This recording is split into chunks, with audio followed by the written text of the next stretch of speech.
Hey guys, my name is Bruno Rodriguez, and this is Flick in a Flash for today's movie review over Maleficent, Mistress of Evil.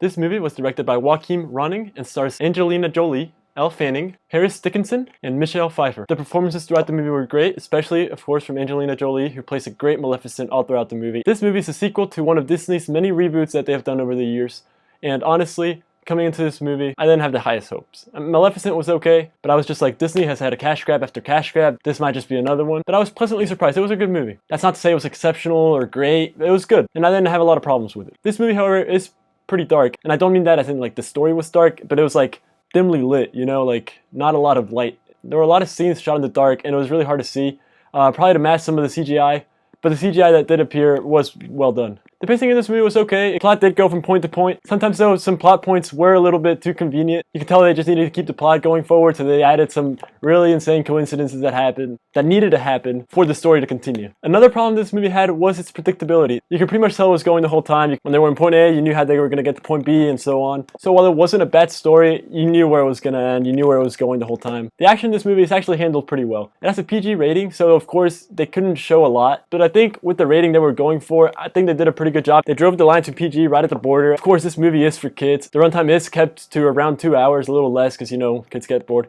So it's understandable, and that did help the pacing. The movie also did have some nice tensions. It asked some questions for the audience to try to answer about really what side you should root for, but at the end, you really kind of know where it's going. Without getting into spoilers, the ending it's a Disney ending. You kind of know what to expect, and I don't think it was handled perfectly. I think the beginning of the end was rushed to get to the very end, so it's like a little bit in the end there that felt completely rushed, and they just had to move to this next plot point, so they kind of just ignored what had happened previously. Overall, however, this is a family movie, but don't expect anything fantastic. Go see it with your family, take your girlfriend out to see it. You'll have a good time. If not, just rent it at Redbox if those exist, or just Amazon. I'm going to give Maleficent a 3 out of 5 stars. Thank you all so much for watching. I hope you enjoyed this video. If you did, please consider subscribing to the channel. And as always, drop a like and drop in later.